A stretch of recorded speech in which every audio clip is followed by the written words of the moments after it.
In this video, I'll be detailing the specific supplements that have shown to be effective for OCD in the clinical studies performed to date.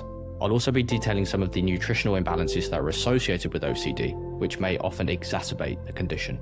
Supplementation and nutrition are not emphasized enough when addressing mental health disorders in clinical settings. However, implementing our knowledge of their effects can have considerable benefits when compounded.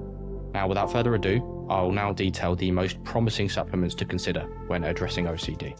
First, N-Acetylcysteine, otherwise known as NAC. This is an amino acid-based nutraceutical which has found to modify the release of glutamate, a neurotransmitter known to be dysregulated in those with OCD. Its effects, although mild, are most promising when used as an adjunctive treatment to the typical antidepressants licensed. Doses given in studies usually range from 2,000 mg to 3,000 mg daily. The adverse effects are rare and it can be used in conjunction with typical antidepressants. Next, Borage. So Borage is a herbal plant known for its medicinal properties.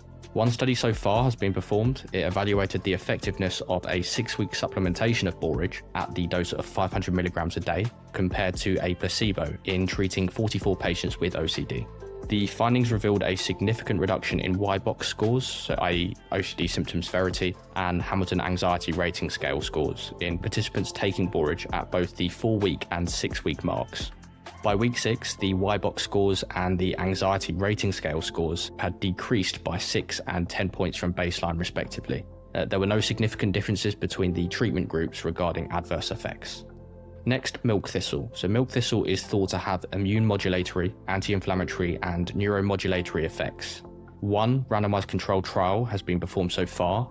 This trial, lasting 8 weeks, involved comparing treatment with fluoxetine to treatment with milk thistle, and this was a capsule of the extract, dosed at 600 mg daily. Both showed similar results in terms of efficacy in reducing symptom scores for OCD, demonstrating that milk thistle was as effective as the antidepressant in treating OCD. Much more research is therefore needed to further ascertain its potential therapeutic effect. Next, Valerian Root. Only one randomized controlled trial has been conducted looking at the effects of Valerian Root on subjects with OCD. It showed modest improvements in symptoms over the course of the 56-day study for subjects receiving capsules of the extract, and this was capsules of 765 mg daily compared to the placebo group. The results obviously indicate that Valerian Root may have a positive effect on alleviating OCD symptoms. Next, vitamin B and homocysteine. So vitamin B6, folate, otherwise known as vitamin B9, and vitamin B12 deficiencies have all been associated with those suffering from OCD. Studies have also replicated the observation that individuals with OCD appear to have high levels of homocysteine. This is an amino acid which, when elevated, is associated with long-term cardiovascular risk, as well as detrimental effects on cognition and mental health.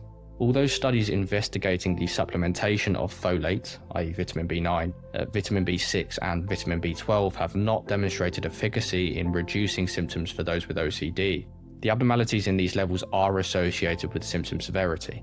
So therefore, regardless of the results so far, I would always advise that the correction of these levels is paramount to good health, and the supplementation of vitamin B, specifically vitamin B6, B9 and B12, well, it's essential if these deficiencies, which are more common in OCD, are present. Not only this, but the supplementation of these particular vitamins will work to lower levels of homocysteine if elevated, as it's often the deficiency in these vitamins which is responsible for the rising levels of homocysteine. And a quick note, if supplementing with vitamin B9, i.e. folate, it's safer to use the bioactive methylated form, known as 5-MTHF. This is because it's common to possess a gene mutation that affects the conversion of synthetic folic acid.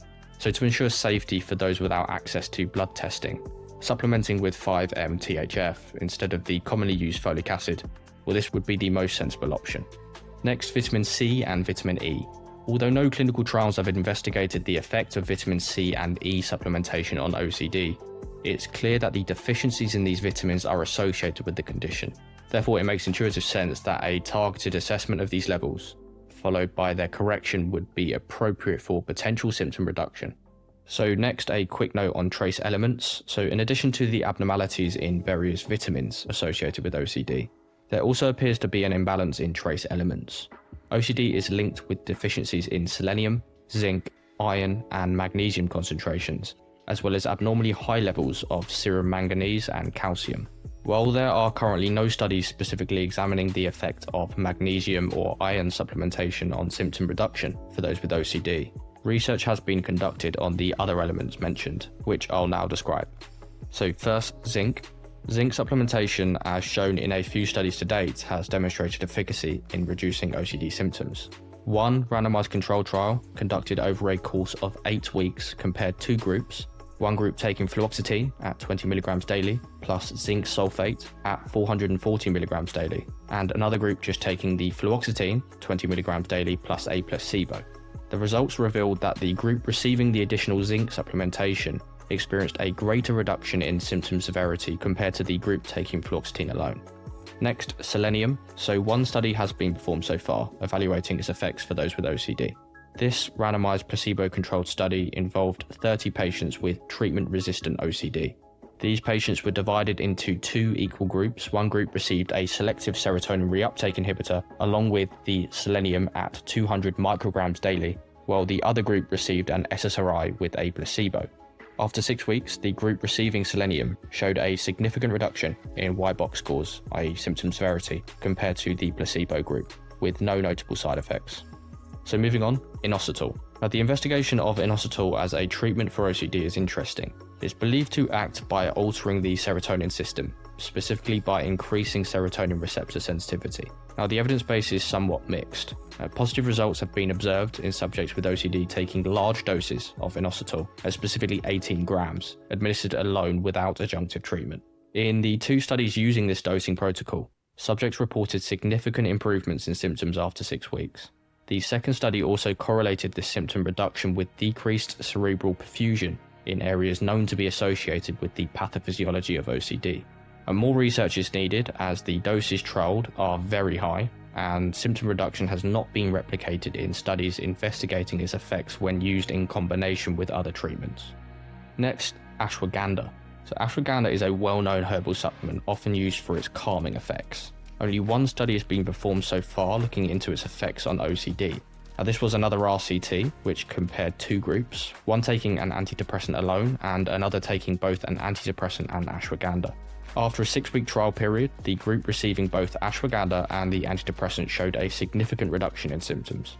The study involved the subjects taking 120 mg daily of this particular root extract. Given the limited number of studies on this subject, obviously further research is warranted, but again, promising results to date.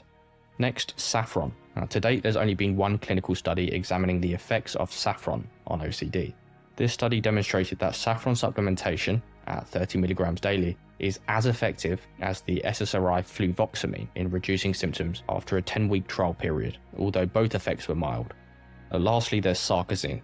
So sarcosine, a natural supplement that inhibits glycine uptake, has been the subject of one study to date.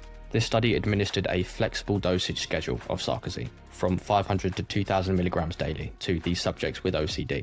Participants were divided into 3 groups, so first group being drug-naive individuals, the second being those who had stopped taking an antidepressant at least 8 weeks prior, and the third included those taking an antidepressant concurrently. All groups showed a modest improvement in symptoms after the 10-week trial period, and these effects were noted very early on. So that concludes our discussion on nutritional deficiencies and supplements for OCD. It's important to note that this is not a blanket recommendation for everyone.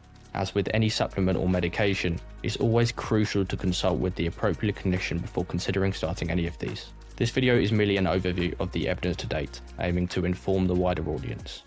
Anyway, I hope this has been of some help, and as always, please feel free to reach out to myself if you have any questions regarding the information covered. Thank you very much for listening.